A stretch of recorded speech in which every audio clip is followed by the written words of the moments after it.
नमस्कार, मैं हूं राजेश पांडे। आप देख रहे हैं श्री नारद मीडिया। नारद मीडिया की टीम इस समय सिवान नगर में है और हमारे साथ सिवान नगर के लब्ध ख्याति प्राप्त चिकित्सक डॉक्टर सी मिश्रा सर हैं।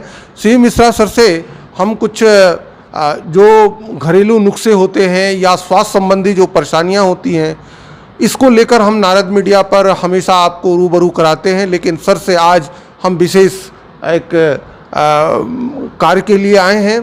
सर, गर्मी लगातार बढ़ती जा रही है।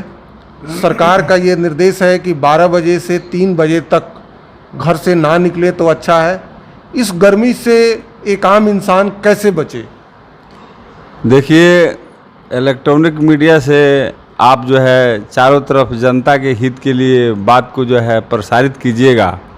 सबसे पहले मैं नारद मीडिया को धन्यवाद देता हूं और दूसरी बात यह कहता हूं कि देखिए, हमारे प्राचीन पूर्वजों का कहावत है, एक लंबी कहावत है कि अगर कहीं गर्मी के दिन में जाइए या घर से कहीं बाहर आप निकलिए तो एक प्रचलित खिस्सा है उन लोगों का कि लोटा डोरी और छाता और छुरी 4 गो चीज़ को लेकर के आप जाएं। इससे होता ही है कि पहले लोग लोटा डोरी का बात इसलिए कहते थे कि जहाँ पानी की व्यवस्था नहीं है, कुआं से लोग पानी पहले पीते थे, तो पानी की व्यवस्था के लिए लोटा डोरी बोलते थे और धूप से बचने के लिए जो है छाता बोलते थे।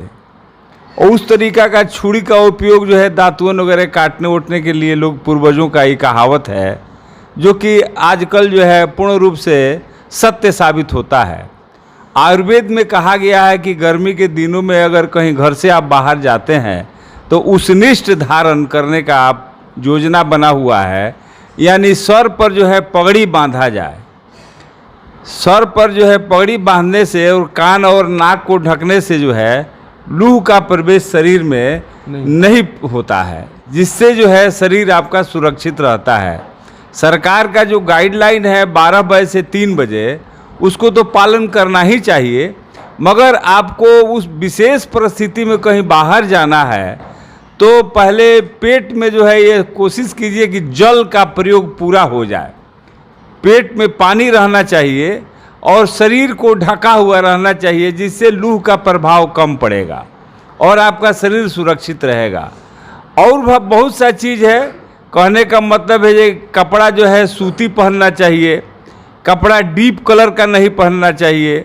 और गर्मी के दिन में आजकल जो है जो सीजनल फल होता है, जैसे तरबूज है, खीरा है, ककड़ी है, संतरा है, जूस है, गन्ने का रस है, इस सब का प्रयोग करने से जो है लू से बचाव होता है और शरीर में नमी का मात्रा कम नहीं होता है।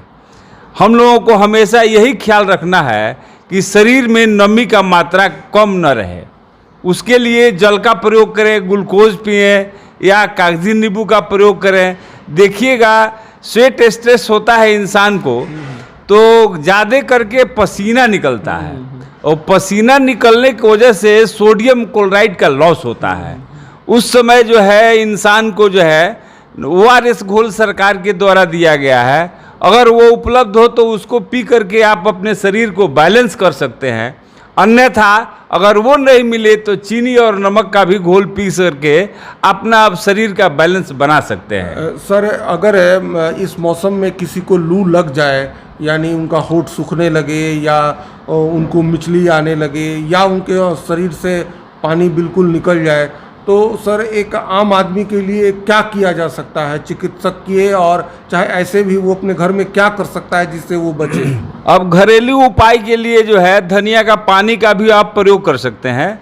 धनिया का पानी, आम का पन्ना बना करके पानी, आम को छपवा सकते हैं ना, और ग्लूकोज वगैरह को भी पी सकते हैं। अगर ज़्यादा विशेष परिस्थिति हो तो आप चिकित्सक से जा कर के वहाँ पर सलाह ले सकते हैं। खासकर बच्चों के लिए, क्योंकि बच्चे 2 बजे 1:30 बजे स्कूल से आते हैं, उनको धूप लगती है, वो सर पर भी टोपी वगैरह चाहे ऐसा कुछ नहीं रखते हैं, तो उनके लिए क्या सलाह है? अब देखिए, बच्चों के लिए 2 गाइडलाइन जरूरी है। सबसे पहले तो विद्यालय को भी ये बात हम समझाएंगे कि जो भी प्राइवेट विद्यालय हैं वहाँ पर जो शिक्षक हों, जब बच्चों को लंच आवर होता है उस समय बच्चों को हिदायत दें कि वह लंच आवर में जो कोई जगह हो उसी में वो अपना लंच करें।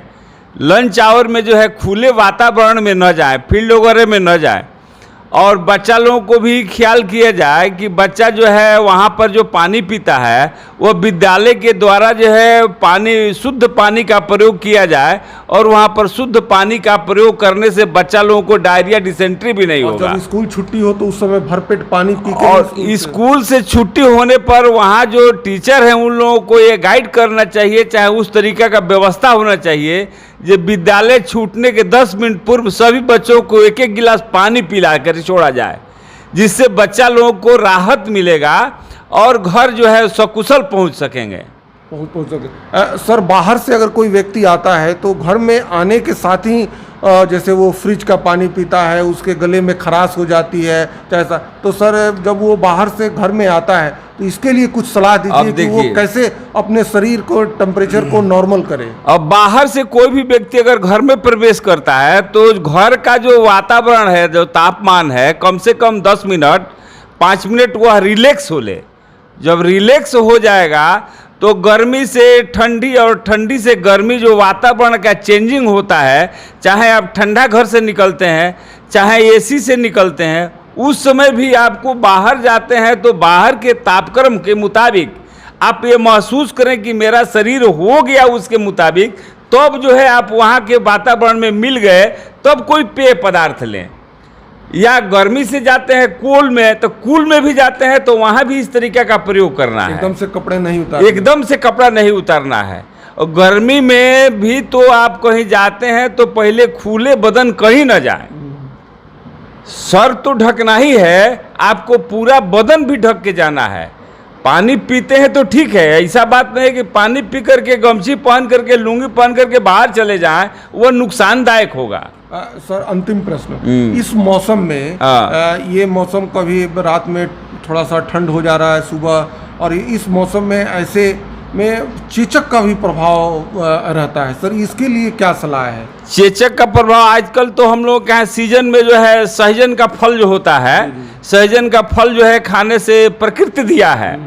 और प्रकृति देखिए कितना हम लोगों को चीज़ दिया है खाने के लिए। बेल दिया है, सहजन का फली सब्जी के रूप में दिया है, तुलसी दिया है, गिलोय दिया है। इस सब चीज़ों को प्रयोग करने से आप चेचक के प्रकोप से बच सकते हैं। हाँ। सर, बस अंतिम प्रश्न, ऐसा माना जा रहा है कि जो आजकल खांसी सर्दी हो रहा है, इसमें ये माना जा रहा है कि ये कहीं कोरोना का चौथा लहर तो नहीं है? देखिए, कोरोना का चौथा लहर हो चाहे तीसरा लहर हो, आपके शरीर में जब इम्यूनिटी रहेगी तो जो भी लहर आएगा आपके पास से घूम के चला जाएगा। मनुष्य को सबसे पहले यही सोचना है कि हमारा इम्यूनिटी जो है शरीर का बना रहे। इम्यूनिटी बनाने के लिए खाद्य पदार्थ और सीजन और समय पर ध्यान दिया जाए तो आपके पास कोरोना नहीं आएगा। आपने देखा कि डॉक्टर साहब ने कितनी अच्छी सलाह दी, और गर्मी से बचें, और पेय पदार्थ जो आपके घर में है, बेल है, शरबत है, इसका सेवन करें, और शिकंजी वगैरह का प्रयोग करें। गर्मी में खुले बदन न जाएं, सर पे ज़रूर आपका ढका होना चाहिए, और इन सभी का उपाय किया जाए तो हम गर्मी से बच सकते हैं, हमें लू लगने से बचा जा सकता है। साथ ही सर ने बताया कि चेचक से भी बचा जा सकता है। इसके लिए सहजन आजकल बाज़ार में मिल रहा है, इसे हम खा सकते हैं सब्जी बना के, और थोड़ी बहुत सावधानी से इन सभी जो गर्मी के दिनों में जो बीमारियां होती हैं उससे हम निजात पा सकते हैं। डॉक्टर साहब, आपने इतनी अच्छी जानकारी दी, इसके लिए बहुत बहुत धन्यवाद। आपको भी धन्यवाद।